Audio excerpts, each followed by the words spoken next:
గుంటూరు పశ్చిమ నియోజకవర్గంలోని 211 బూత్లో పోలింగ్ ఇంకా కొనసాగుతోంది. సుమారు 300కు పైగా ఓటర్లు క్యూలైన్లో వేచి ఉన్నారు. క్యూలైన్లో వేచి ఉన్న వారందరికీ కూడా ఓటు అవకాశం ఉంటుంది. వీళ్ళందరూ కూడా ఓటు వేసే వరకు ఆగాల్సి ఉంటుంది.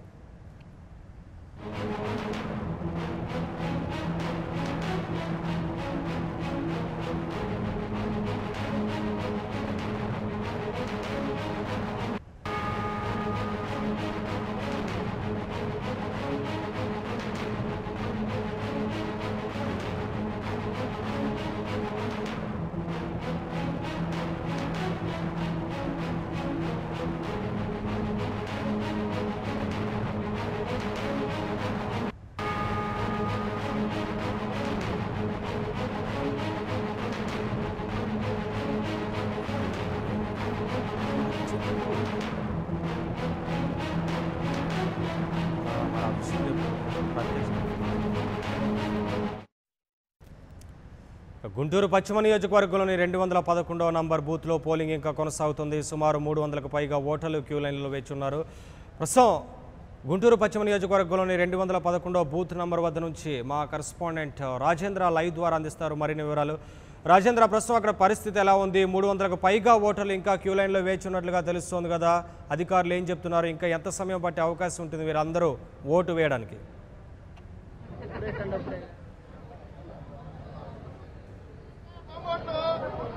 ఉన్నోట్లకే చూద్దాం, అక్కడ దొంగ ఓట్లేడా?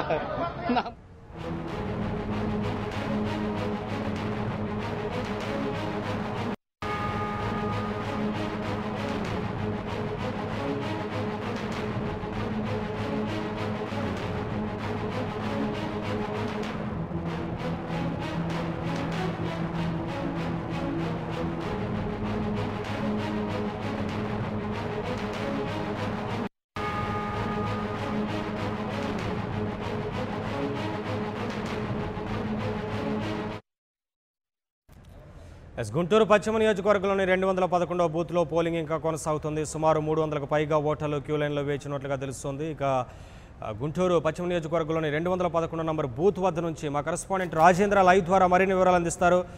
రాజేంద్ర, ప్రస్తుతం అక్కడ పరిస్థితి ఎలా ఉంది? 300కు పైగా ఓటర్లు ఇంకా ఓటు హక్కు వినియోగించుకోవాల్సి ఉంది కదా, అధికారులు ఏం చెప్తున్నారు? ఎంత సమయం పట్టొచ్చు? రాష్ట్ర వ్యాప్తంగా ఎంతో ఘనంగా ప్రారంభమైన పోలింగ్ ఈ రోజు అధికారులు విఫలం చెందారని చెప్పుకోవచ్చు. దీనికి సంబంధించి గుంటూరు పశ్చిమ నియోజకవర్గం లిటిల్ పబ్లిక్ స్కూల్లో పోలింగ్ పూర్తిగానే పరిస్థితి ఇక్కడ కనపడుతుంది. అయితే ఉదయం 7 గంటలకి ప్రారంభమైన పోలింగ్ సంబంధించి మొత్తంగా ఈవీఎంలు మొరాయించడంతో మధ్యాహ్నం 1 గంటకి పోలింగ్ ప్రక్రియ ప్రారంభమైందని చెప్పుకోవచ్చు. 1 గంటకు ప్రారంభమైన ఈ పోలింగ్ ప్రక్రియకు సంబంధించి 1 గంట నుంచి ఓటర్లు తమ ఓటును వినియోగిస్తే ఇక్కడ కనీసం ఓటర్లకు సంబంధించి మౌలిక సమస్య మనకు కనపడుతుంది. అయినా సరే ఎండలో క్యూ లైన్ లో నుంచి ఓటర్లు తమ ఓట్లను వినియోగించుకుని ఇక్కడ ఓట్లు వేస్తున్నారు. అయితే ఇప్పుడు ప్రస్తుతం ఓటు పోలింగ్ కేంద్రాలు 6 గంటలతో ముగియాల్సి ఉన్నా సరే కూడా సమయం 8 అవుతున్నా కూడా ఇక్కడ సుమారు ఒక 300 మంది ఓటర్లు తమ ఓటు హక్కు వినియోగించుకోవడానికి లైన్ లో నుంచి ఉన్నారు. అయితే మనతో కొంతమంది ఓటర్లు ఉన్నారు, వాళ్ళని అడిగి తెలుసుకున్నారు. సార్ చెప్పండి, ఏ టైం నుంచి మీరు లైన్ లో ఉన్నారు? నేను 3:30కి వచ్చానండి. 3:30 మధ్యాహ్నం 3:30. అయితే ఎందుకు లేట్ అవుతుంది? ఈవీఎం ప్రాబ్లం అంట. 1 గంటకి స్టార్ట్ అయిందండి పోలింగ్, కాబట్టి అప్పుడు స్టార్ట్ అయింది కాబట్టి లేట్ అయిపోతాం. 3:30 నుంచి మీరు అంటే మీకు కనీసం టెంట్ కానీ వాటర్ కానీ ఇలాంటి ఫెసిలిటీస్ కూడా లేదండి. వాటర్ ఉంది కానీ టెంట్ లేదండి. టెంట్ లేదు సార్, వాటర్ లేదు, ఎక్కడ ఉన్నాం అంటే 3 గంటల నుంచి కూడా మధ్యాహ్నం నుంచి నుంచి ఓటర్లు తమ ఓటు హక్కును వినియోగించుకోవడానికి చూస్తున్నారు. అయితే ఓటింగ్ సంబంధించి అధికారులు కూడా పెద్ద ఎత్తున విఫలం చెందారని చెప్పుకోవచ్చు. ఒక పక్క ఎండ కూడా గట్టిగా కాస్తున్న నేపథ్యంలో కూడా వాళ్ళకి కనీసం ఒక టెంట్ను కూడా ఏర్పాటు చేయలేకపోయారు. అధికారులు కూడా ఆ ఓట్లను ఈవీఎంలో మొరాయించడంతో వాటిని టెక్నికల్ సిబ్బంది కూడా తుదిలో అందుబాటులో ఉండాలని చెప్పుకోవచ్చు. మరి కొంత సార్ చెప్పండి, మీరు ఎప్పటి నుంచి ఉన్నారు? 3 నుంచి లేదండి. ఎలక్షన్ జరగటము తీవ్రంగా ఇదిగా కనిపిస్తున్నాం. అయితే ఇప్పుడు లైవ్ లో చూడమన్నా ఇక్కడ కాస్త ఉద్రిక్త పరిస్థితి నెలకొందని చెప్పుకోవచ్చు. అదేవిధంగా ఓటర్లకి ఒక మధ్య ఘర్షణ ఓటర్లు కూడా పెద్ద ఎత్తున నిరసన ఇక్కడ చేపడుతున్నారని చెప్పుకోవచ్చు. ఏదైతే ఈ ఓటింగ్ సంబంధించి ఉందో 6 గంటలకు ముగియాల్సిన ఓటింగ్ ప్రక్రియ ఎప్పటికీ ముగియకపోవడం, అదేవిధంగా 300 మంది పైగా ఓటర్లు లైన్ లో నుంచి ఇంకా తమ ఓట్ల కోసం వేచి చూస్తున్నారు. ఇక్కడ ఓటర్లకి అదేవిధంగా అధికారులకు కూడా మధ్య ఘర్షణ వాతావరణం కనపడుతుందని కూడా మనం చెప్పుకోవచ్చు. ఏదైతే ఈ ఓటుకు సంబంధించి ఉందో ఇరు పార్టీ నాయకులు కూడా ఇక్కడ చేరుకోవడం జరిగింది.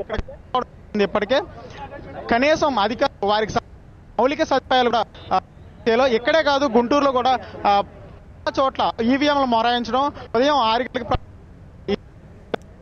పోలింగ్ ఉందో దానికి సంబంధించి ఇప్పటికే 12-1 గంటకి మధ్య ప్రారంభం అవడం కూడా మనం చూసుకోవచ్చు. అయితే మనకు కొంతమంది ఓటర్లు ఉన్నారు. చెప్పండి, ఉదయం 6 గంటల ప్రారంభం ఓటింగ్ ప్రక్రియ చాలా లేట్ అయింది. ఇప్పటికే ముగియాల్సిన 6 గంటల చాలా మంది ఓటర్లు ఇప్పటికే 400 మంది 300 మంది ఓటర్ లైన్ లో ఉన్నారు. ఏంటి దీన్ని ఎలా చూస్తారు? మరి ఇది 6 గంటలకు దిగినవ్వాల్సిందంతా కూడా 12 గంటలకు దిగేయండి. ఇది మొత్తం కూడా గవర్నమెంట్ విఫలం. ఇదంతా ఇది ఎన్నికల కమిషన్ వాళ్ళు విఫలం చేస్తారు దీనివల్ల. కానీ ఎవరు పట్టించిన నాదులు లేదు. ఈ రోజు లేట్ అవుతుంటే టీడీపీ వాళ్ళు దగ్గర ఉండి కూడా వాళ్ళు ఓట్లు సిక్కులేపించి టీడీపీ వాళ్ళందరూ ఓట్లు సిక్కులేపించి లైన్లో పెట్టిస్తారు. ఇది గవర్నమెంట్ పోలీసులు కుమ్మక్ చేస్తున్న వ్యవహారం అండి ఇదంతా. కానీ పట్టించిన వాళ్ళు ఒక్కరు కూడా లేరు. ఇక్కడ ఎంతసేపు జరుగుతున్నారే తప్ప ఎంతసేపు మమ్మల్ని పట్టించిన వాళ్ళు ఒక్కరు కూడా లేరు. ఓట్లు అలుస్తున్నారు. ఒక లైటింగ్ కూడా ఎంతవరకు తగ్గలేదు. ఒకసారి ఆలోచించండి. ఎలక్షన్ కమిషన్ వాళ్ళు ఏం చేస్తారో ఆలోచించండి. అంటే 6 గంటల దగ్గర తీసుకున్న వాళ్ళందరినీ కూడా పంపించేస్తారు బయటకు. ఇది ఎక్కడ లైటింగ్ కూడా ఒకసారి చూడండి. వాళ్ళని ఎన్నికల ఒకసారి మిగతా తర్వాత అందరిని పంపించేశారు బయట. ఇప్పుడు ఎందుకు ఇప్పుడు మొత్తంగా ఇక్కడ ఉద్రిక్త పరిస్థితికి సంబంధించి కూడా స్థానిక ఓటర్లు చెప్తున్నారు. ఏదైతే కొన్ని కేంద్రాలు ఉన్నాయో అక్కడ 6 గంటల తర్వాత ఓటర్లను అనుమతించలేదు. కానీ కేవలం ఇక్కడ మాత్రమే 6 దాటిన తర్వాత స్లిప్పులు ఇచ్చి పోలింగ్ కేంద్రాలు కనీసం వచ్చిన ఓటర్లకి ఏ విధమైన సదుపాయాలు అందించడం, ఇక్కడ వచ్చిన వాళ్ళకి అధికారులతో కుమ్మక్కై, అధికారులు కూడా నాయకులతో కుమ్మక్కై లోపలికి తీసుకెళ్తున్నారని కూడా కొంతమంది కొన్ని పార్టీలకు చెందిన కార్యకర్తలు కూడా ఆగ్రహం వ్యక్తం చేశారు. ఇది మొత్తంగా ఇక్కడ ఉన్న పరిస్థితి. రాజేంద్ర, దీనికి సంబంధించి ఏం చెప్తున్నారు? అది ఎన్నికల అధికారులు ఏం చెప్తున్నారు? చాలా ప్రాంతాల్లో ఈవీఎంలు మొరాయించిన పరిస్థితిని మనం చూస్తూ వస్తున్నాం కదా ఉదయం నుంచి కూడా సాంకేతిక కారణాలతో. అయితే ఉదయం నుంచి కూడా చాలా చోట్ల సాంకేతిక కారణాలతో చాలా కేంద్రాల్లో కూడా పోలింగ్ కరెక్ట్ ఉదయం 6 గంటలకి పోలింగ్ కేంద్రాలు ఓపెన్ చేసినా సరే మధ్యాహ్నం 12 గంటలకి 1 గంటకి 2 గంటలకు కూడా పోలింగ్ ప్రారంభమైన కేంద్రాలు చాలా ఉన్నాయి. అయితే దీనికి సంబంధించి అధికారులు కూడా ఈవీఎంలు మొరాయిస్తున్నాయని చెప్తున్నారు. అయితే ఈవీఎంలకు సంబంధించి సరైన టెక్నికల్ సిబ్బంది కూడా అందుబాటులోకి లేకపోవడం ఒక ప్రధాన కారణంగా చూసుకోవచ్చు. అదేవిధంగా ఏదైతే ఎలక్షన్ కమిషన్ కూడా దీన్ని సక్రమంగా సరైన బాధ్యతలు తీసుకోలేదని కొన్ని విఫలం చెందిందని కూడా చెప్పుకోవచ్చు. ఏదైతే కొన్ని పోలింగ్ కేంద్రాలకి ఇంతమంది టెక్నికల్ సిబ్బందిని అందుబాటులో ఉంచాల్సిన అవసరం ఉంది. కానీ సరైన రీతిలో సరైన సంఖ్యలో టెక్నికల్ సిబ్బంది అందుబాటులో లేకపోవడం వల్ల ఈవీఎంలను చెక్ చేయడానికి కుదరలేదు. మార్నింగ్ మాక్ పోల్ నిర్వహించేటప్పుడు కూడా చాలా వరకు ఈవీఎంలు మొరాయించని చెప్పుకోవచ్చు. Thank you Rajendra, thanks for the updates. అది ఉదయం నుంచి ప్రారంభమైన ఓటింగ్ సంబంధించి ఎక్కడికక్కడ చాలా ప్రాంతాల్లో ఈవీఎంలు మొరాయించిన నేపథ్యంలో ఆలస్యంగా పోలింగ్ ప్రారంభమైంది. ఈ నేపథ్యంలో కొంత సమయం పెంచినటువంటి పరిస్థితి ఉంది చాలా నియోజకవర్గాల్లో. మరోవైపు ఉదయాన్నే ఓటర్లందరూ కూడా బార్లు తిరిగినప్పటికీ కూడా చాలా చోట్ల ఈవీఎంలు పనిచేయకపోవడంతో కొంతమంది ఓటర్లు వెనుదిరిగి వెళ్ళిపోయిన పరిస్థితి ఉంది. ప్రస్తుతం మనం గుంటూరు పశ్చిమ నియోజకవర్గంలో కూడా పోలింగ్ కొనసాగుతోంది. 300కు పైగా మంది ఓటర్లు ఇప్పటికీ క్యూ లైన్లో నిల్చొని ఓటు వేసేందుకు సిద్ధంగా ఉన్నారు. వాళ్ళందరూ కూడా కాస్త ఓటింగ్కి సంబంధించి కొనసాగుతూనే ఉంది, క్యూ లైన్లో వేచి ఉన్నారని చెప్పాలి. 300 మందికి పైగా ఓటర్లు గుంటూరు పశ్చిమ నియోజకవర్గంలో ఇంకా తమ ఓటు హక్కును వినియోగించాల్సి ఉంది.